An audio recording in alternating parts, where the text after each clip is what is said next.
They believed she was simply a quiet woman, living off her husband's paycheck, the kind of wife who nodded politely and never raised her voice. On the night of her brother's birthday celebration, her husband and his mother laughed at the plainness of her dress, mocking her family as people who had nothing left but their pride. They pushed a document in front of her, a paper meant to strip her of everything, should the marriage ever end, certain that a woman like her would walk away with empty hands. What they did not know was that the silent woman standing before them was the true owner of the very investment fund that held controlling shares in the company her husband worked for.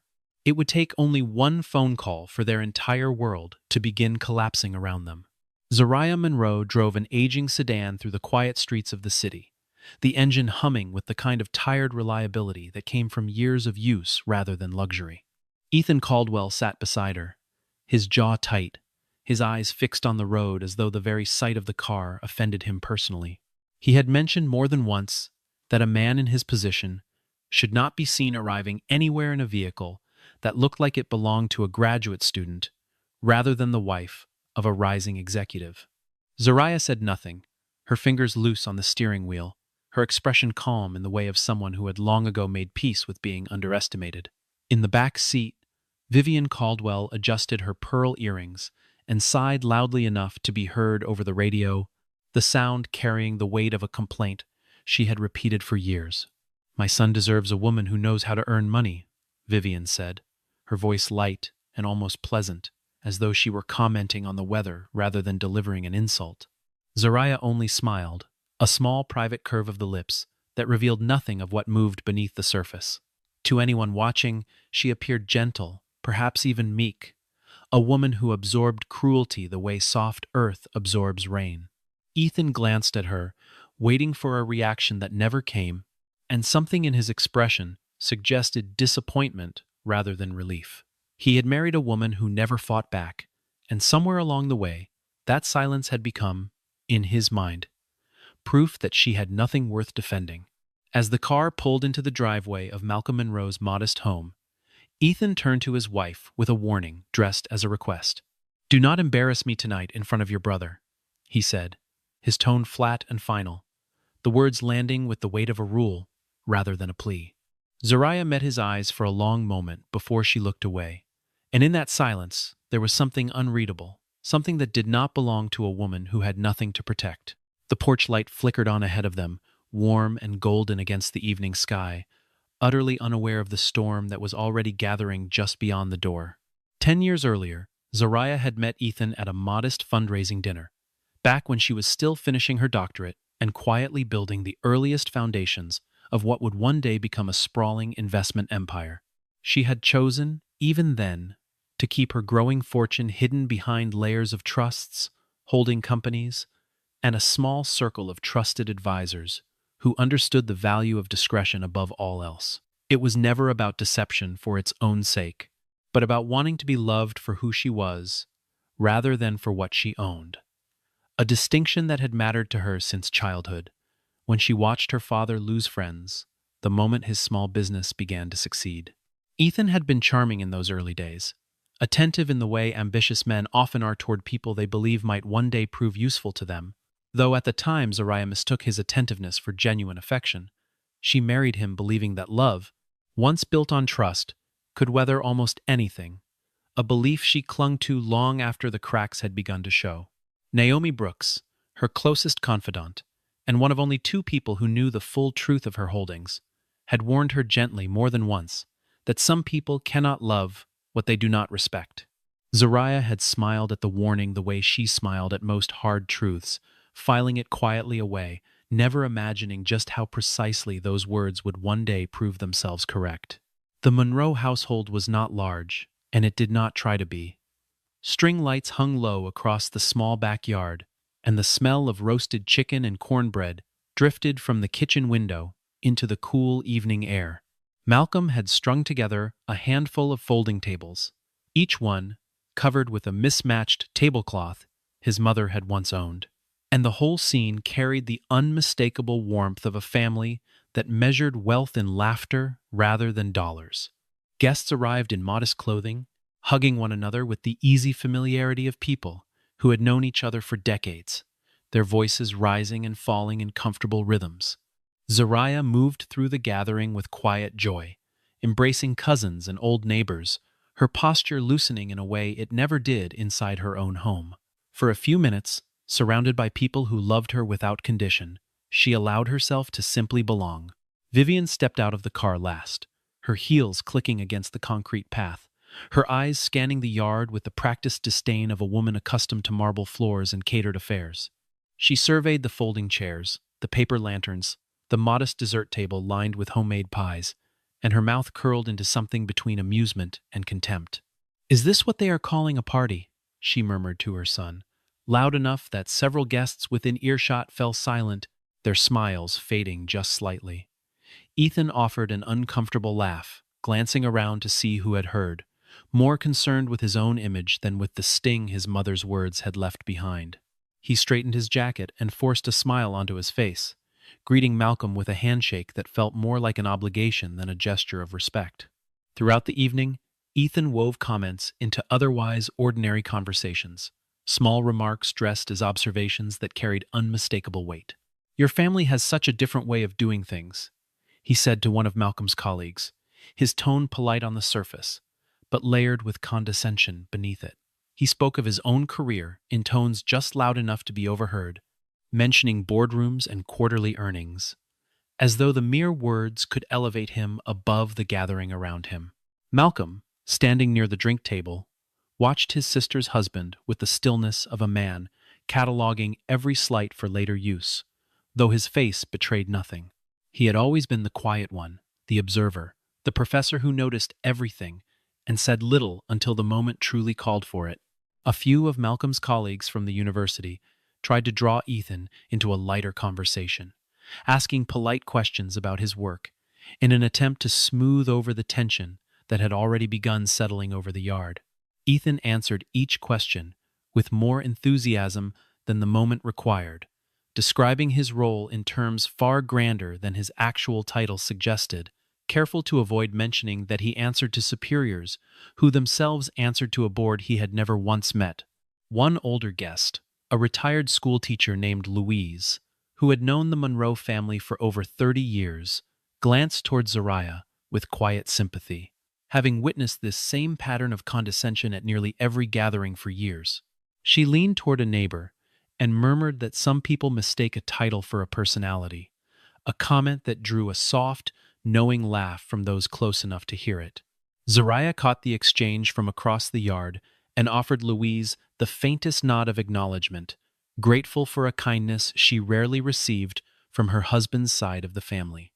The evening carried on in this uneasy rhythm, warmth and tension folding over one another like layers of a storm building slowly against a clear sky.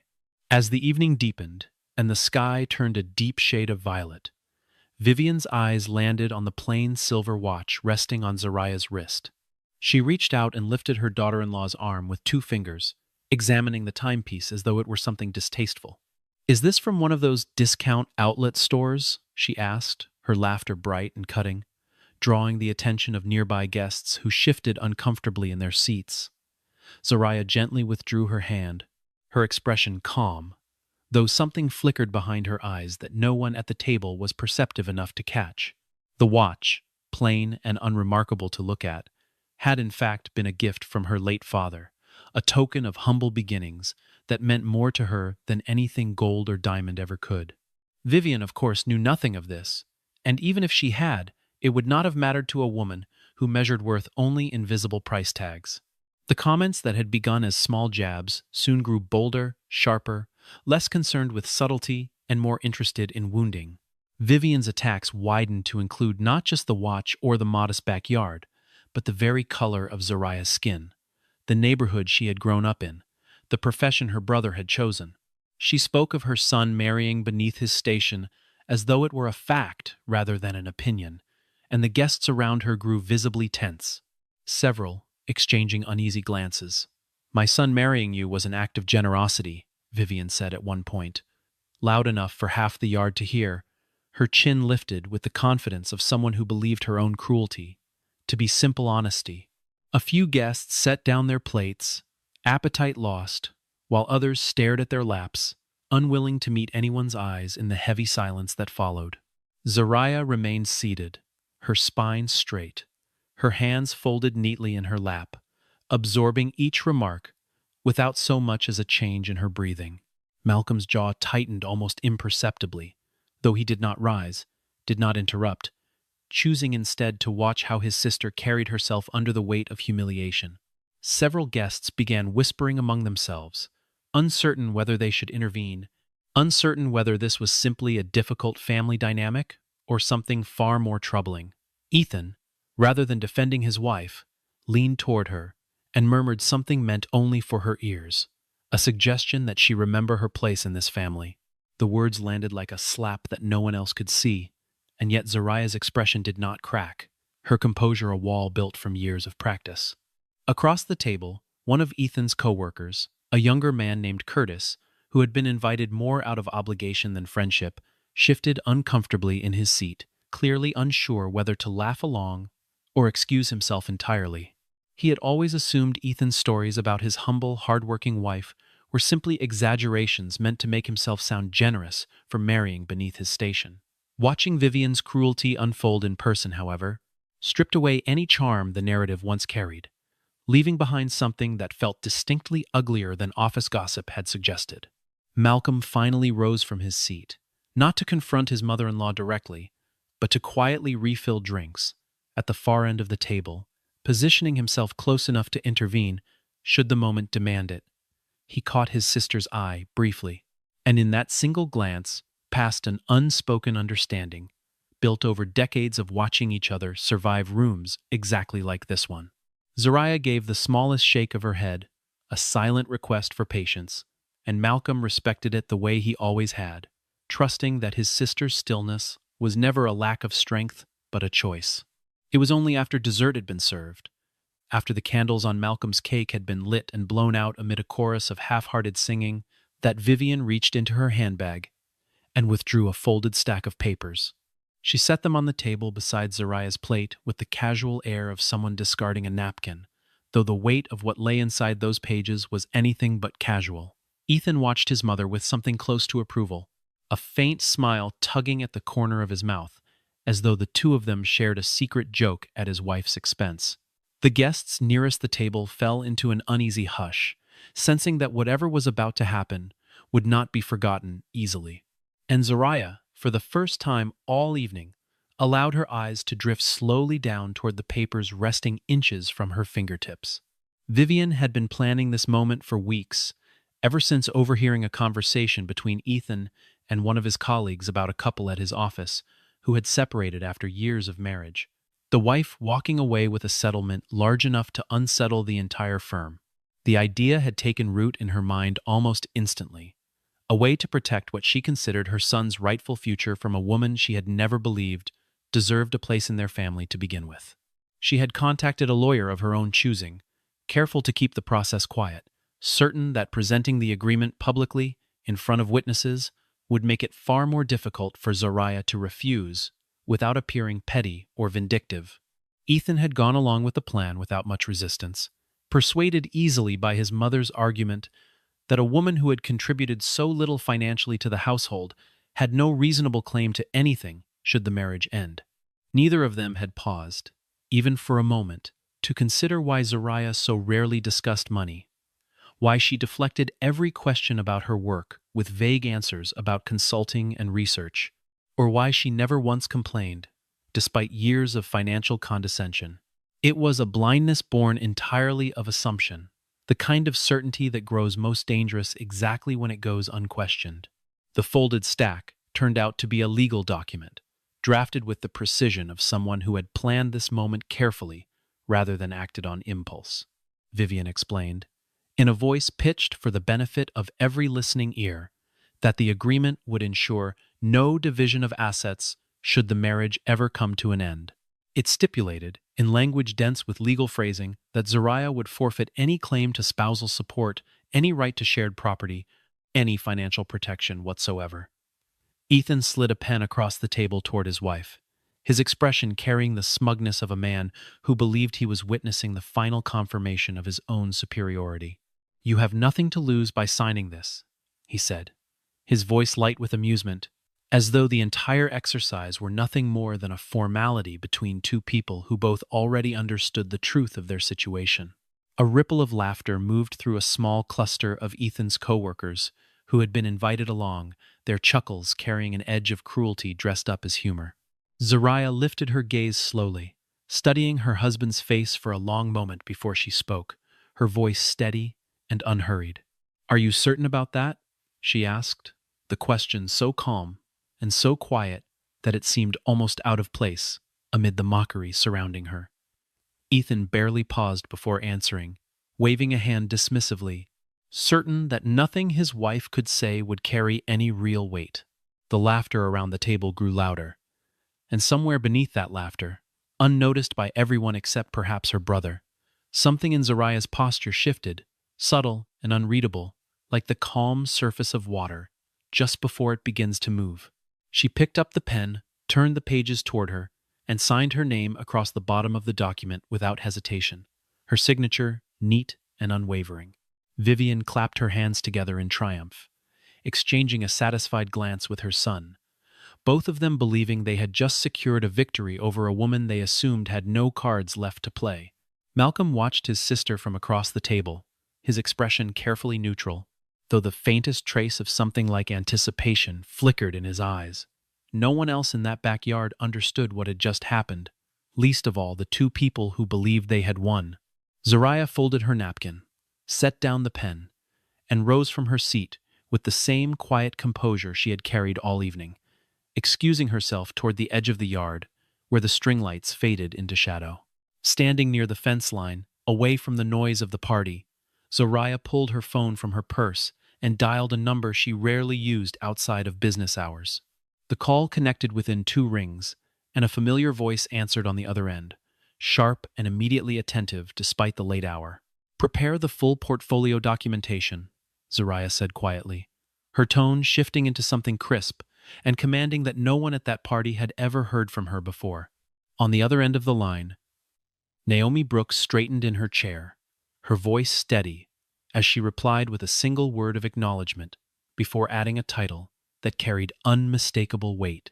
"Yes, Chairwoman," Naomi said, and the call ended as quickly as it had begun, leaving Zariah standing alone beneath the darkening sky with an expression that finally, briefly, revealed the woman beneath the silence. When Zariah returned to the table, Ethan barely glanced up from his conversation, assuming she had simply stepped away to compose herself after signing away her future. Vivian offered a satisfied smirk, certain that the evening had gone exactly as planned, that her daughter-in-law had been properly put in her place, once and for all.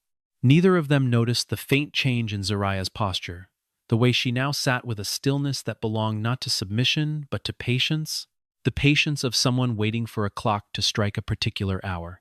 Malcolm, watching his sister settle back into her seat, allowed himself the smallest exhale of relief, understanding better than anyone else at that table exactly what was coming. The party continued around them, oblivious, the string lights swaying gently in the evening breeze as laughter and conversation filled the yard once more. It was perhaps 20 minutes later when the first hint of headlights swept across the front of the house, cutting through the darkness of the quiet residential street. One vehicle became 2, and then 3 sleek black sport utility vehicles rolling to a stop along the curb with a precision that suggested coordination rather than coincidence. Conversation in the backyard began to falter, as guests near the front of the house turned to look, murmuring questions to one another about who could possibly be arriving at such an hour.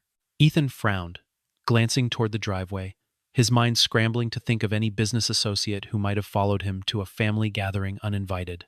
Vivian's smile faltered for the first time all evening, replaced by a flicker of confusion that she quickly tried to mask with irritation.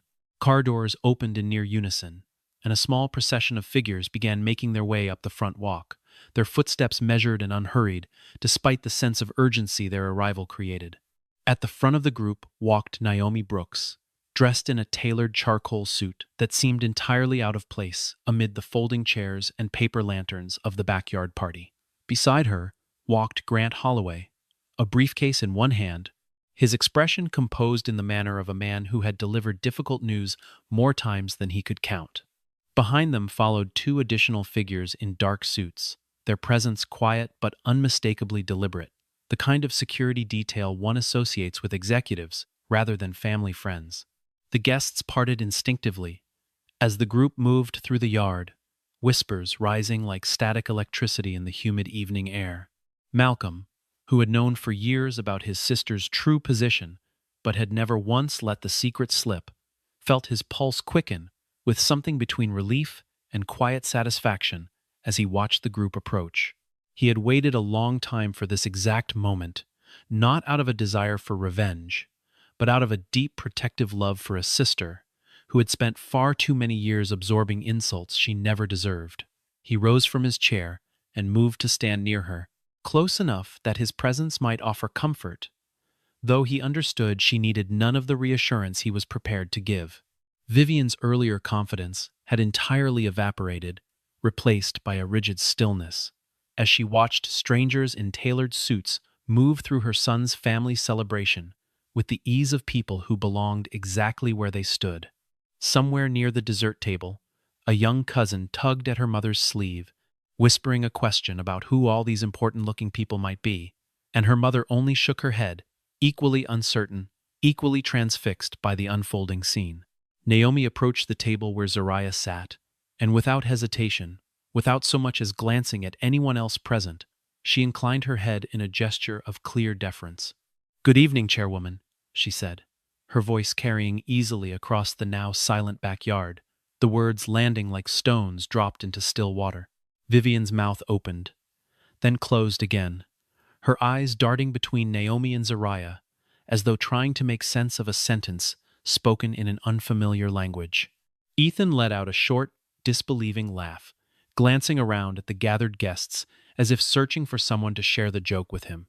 "Is this some kind of performance?" he asked, his voice cracking slightly, despite his attempt at nonchalance, though no one around him offered so much as a smile in response.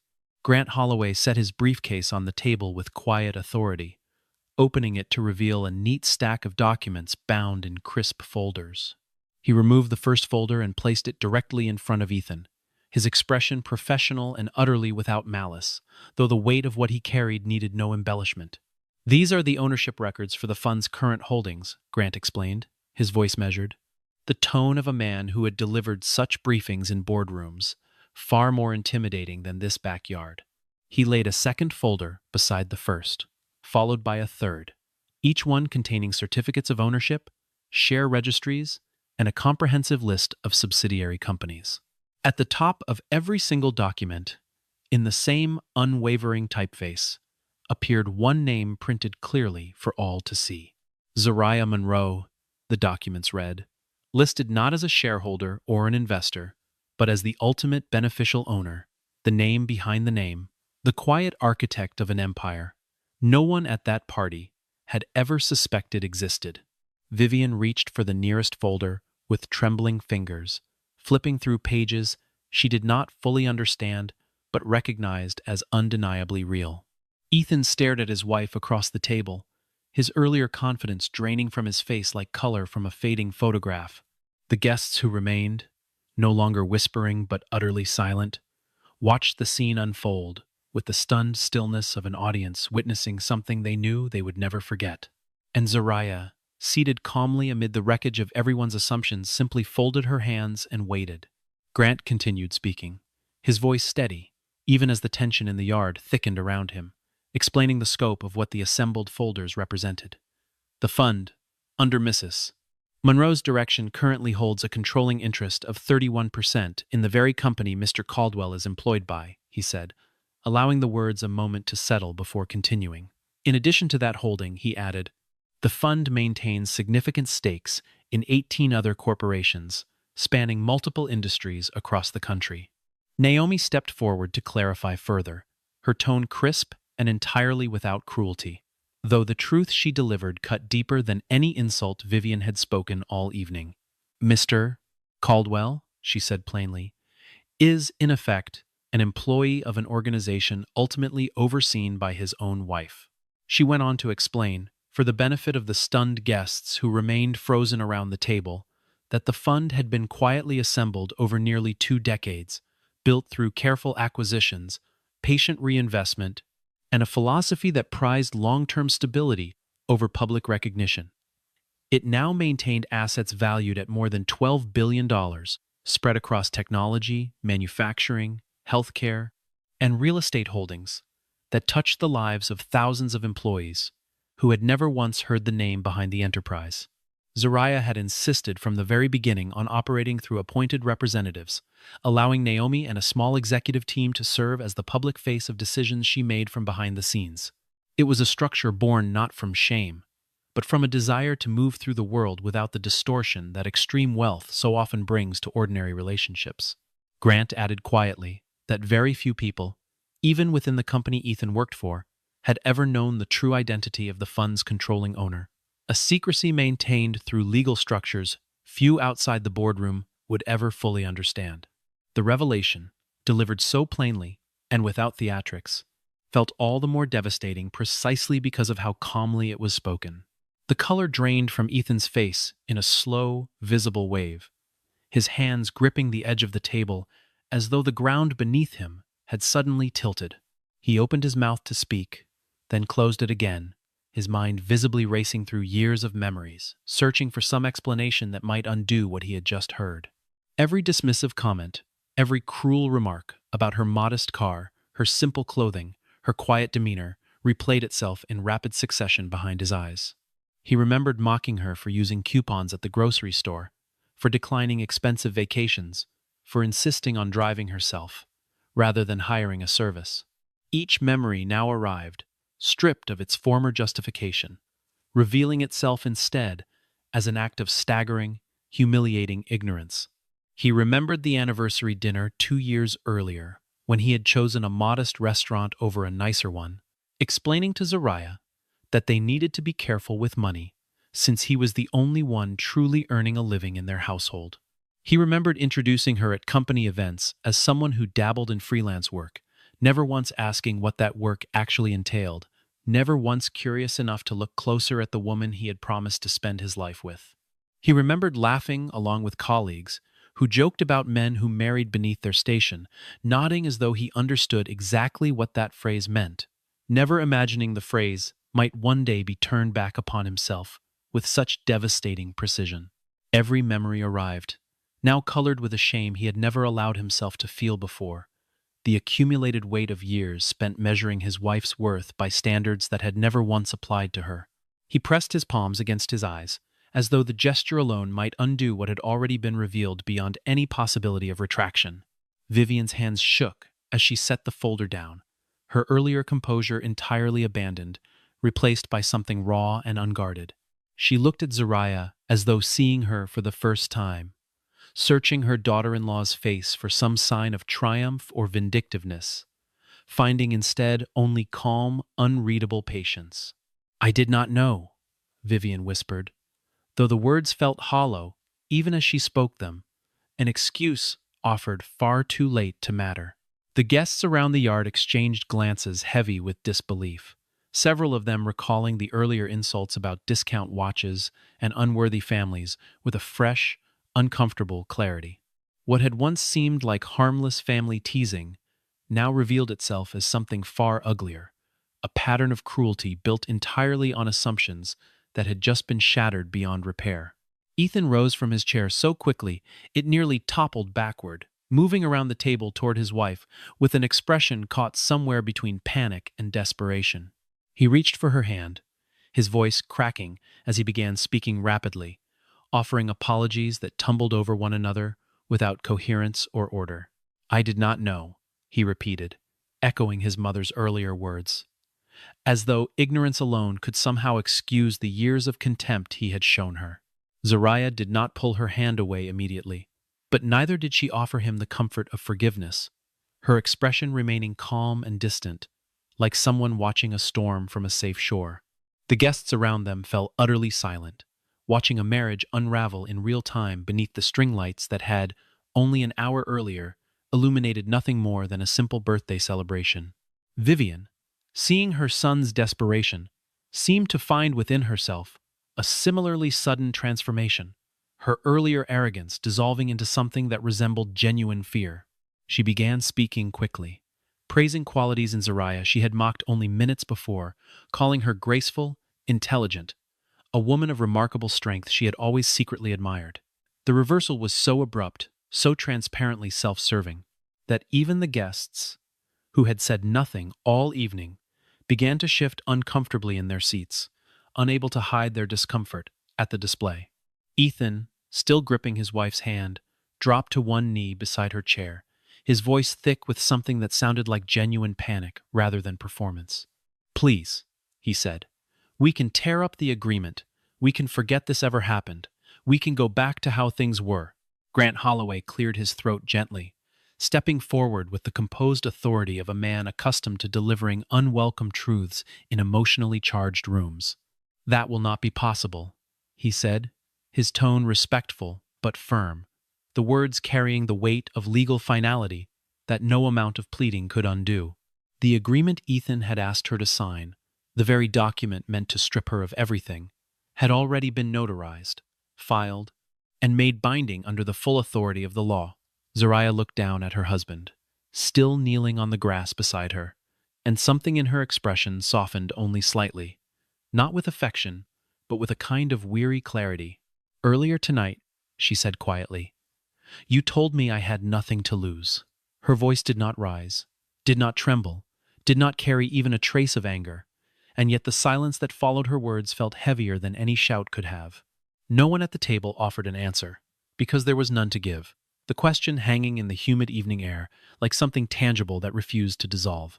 Ethan remained kneeling on the grass, his shoulders slumped, the weight of understanding finally settling over him in its full, crushing entirety. Vivian stood a few feet away, her arms wrapped around herself, no longer the commanding presence who had ridiculed a modest party only hours before. Malcolm rose from his seat at last, crossing the yard to stand quietly beside his sister, his hand resting gently on her shoulder in a gesture that required no words. The party, once filled with laughter and warmth, now sat frozen in a silence that seemed to stretch endlessly beneath the darkening sky. In the days that followed, word of what had happened at the birthday gathering spread quickly through the upper circles of the company Ethan worked for, though the details arrived, filtered through layers of corporate discretion. The board of directors convened an emergency session within 72 hours, the agenda listing a single item that required no further explanation to those already informed. Ethan Caldwell was formally removed from his position as Director of Business Development. The decision reached unanimously and without prolonged deliberation. Alongside his removal came a formal ethics investigation, launched to examine whether his conduct toward a controlling shareholder, unknowingly or not, constituted a violation of company policy. His employment contract, structured with clauses few employees ever bothered to read closely, was terminated in accordance with standard internal procedure. The investigation itself uncovered a pattern of minor but troubling behavior that had gone unaddressed for years, moments where Ethan had spoken condescendingly toward female colleagues, dismissed contributions from junior staff, and cultivated a reputation among certain circles as a man who believed his position entitled him to a measure of disrespect toward others. None of it had been severe enough to warrant action on its own, but taken together, and viewed now through the lens of his conduct toward the very shareholder who held his career in her hands, the pattern painted a portrait the board could no longer ignore. Colleagues who had once laughed along with his jokes at the expense of others now found themselves distancing from him in hallway conversations, unwilling to be associated with a name that had become, almost overnight, a cautionary tale whispered through the building. His severance was modest, calculated strictly according to policy, without a single exception made in his favor despite years of service. He left the building for the final time, on a quiet Tuesday afternoon, carrying a single cardboard box down an elevator he had once ridden with such confidence, watched by security personnel who offered no words of farewell. Vivian, whose social standing had always depended heavily on her son's professional success and the privileges that came attached to it, found herself abruptly cut off from every advantage she had grown accustomed to. Country club memberships that had been paid through corporate accounts lapsed within weeks, Invitations to certain social circles quietly stopped arriving, and the deference she once commanded evaporated as quickly as it had appeared. She called Zariah on several occasions, her messages alternating between apology and thinly veiled requests for reconciliation, none of which received a response. Zariah did not seek revenge in the traditional sense, did not use her considerable resources to publicly humiliate either her estranged husband or his mother, though she certainly could have. Instead, she allowed the natural consequences of their own actions to unfold, unhurried and inevitable, exactly as she had learned to let so many things unfold throughout her quiet, deliberate life. When reporters eventually caught wind of the story, drawn by the sudden and unexplained departure of a mid-level executive from a company with far-reaching investments, Zariah offered only a single brief statement through her legal counsel. "The people who lost everything that night," the statement read, "were not victims of my silence but architects of their own downfall." It was a sentence delivered without malice, without theatrical flourish, simply a plain observation from a woman who had spent years watching others underestimate her and had finally allowed the truth to speak for itself. Those who had witnessed the events of that evening firsthand spoke of it in hushed, almost reverent tones, describing not triumph, but a kind of quiet, devastating justice. There was no shouting, no dramatic confrontation, only the simple and undeniable arrival of facts that could not be argued with or explained away. Several months passed before Zariah appeared publicly for the first time, as the acknowledged chairwoman of the investment fund she had spent nearly 2 decades building from behind the scenes. The occasion was a large industry conference, held in a grand hotel ballroom filled with investors, analysts, and executives from companies across multiple sectors of the economy. She walked onto the stage in a tailored suit of deep navy, understated in its elegance, carrying herself with the same quiet composure she had shown, even in her most humiliating moments. The audience, many of whom had only recently learned her name in connection with the story that had quietly circulated through financial circles, rose to their feet before she had spoken a single word. It was not applause for wealth or power alone, but recognition of something harder to name, a respect earned through years of unseen, patient work. Malcolm stood near the edge of the stage, watching his sister with an expression of quiet, unmistakable pride, waiting for his turn to speak, as she had asked him to do. When he finally stepped up to the podium, he looked out over the crowded room for a long moment before beginning, choosing his words with the same careful precision he brought to every lecture he had ever given. "My sister never needed to prove that she was wealthy," he said, his voice steady and clear across the silent ballroom. "She only ever needed to prove that she had dignity, and she has spent her entire life proving exactly that, quietly, without asking anyone for permission or recognition." The room erupted into applause once more, sustained and genuine, filling the space with a warmth that no amount of money could have purchased on its own. Somewhere near the back of the ballroom, seated in an unremarkable chair among rows of unfamiliar faces, Ethan watched the scene unfold from a distance he had not chosen, but had ultimately earned. He had come uninvited, drawn by some combination of curiosity and lingering disbelief, hoping perhaps for a moment of connection that never materialized. Zariah did not look his way, did not acknowledge his presence, her attention entirely absorbed by the audience before her and the future she had spent so long building in silence. There would be no reconciliation, no second chance, no return to the life they had once shared beneath the illusion of his superiority. He rose quietly, before the applause had fully faded, and slipped out through a side door, leaving behind a room that had already, in every meaningful sense, moved on without him. In the weeks that followed the conference, Zariah began quietly restructuring parts of the fund's charitable arm, directing new resources toward scholarship programs for first-generation college students, many of whom reminded her of her own early years spent working 2 jobs while completing her doctorate. She never announced these efforts publicly, choosing instead to let the work speak through the lives it touched, rather than through headlines bearing her name. Naomi continued to serve as the fund's public-facing chief executive, though those closest to the organization understood clearly now whose vision had always guided its direction. Malcolm returned to his classroom the following semester, quietly proud but unchanged in his daily routine. still grading papers late into the evening, and still refusing every offer his sister made to ease his modest lifestyle.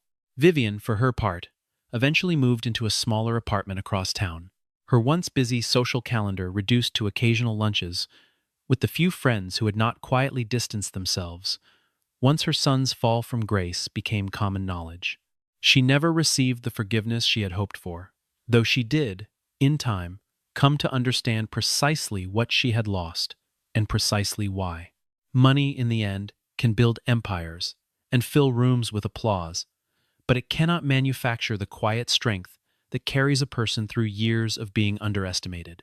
Those who mock others for the modesty of their appearance often fail to recognize the depth of what lies just beneath the surface, blinded by their own narrow measures of worth.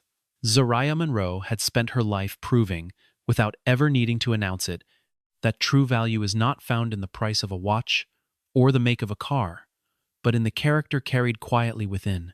The people who once laughed at her simplicity were the very ones who ultimately lost everything they believed defined them. And in the end, it was not wealth that separated the winners from the losers in that story, but the simple, unshakable truth that dignity, once revealed, can never again be dismissed.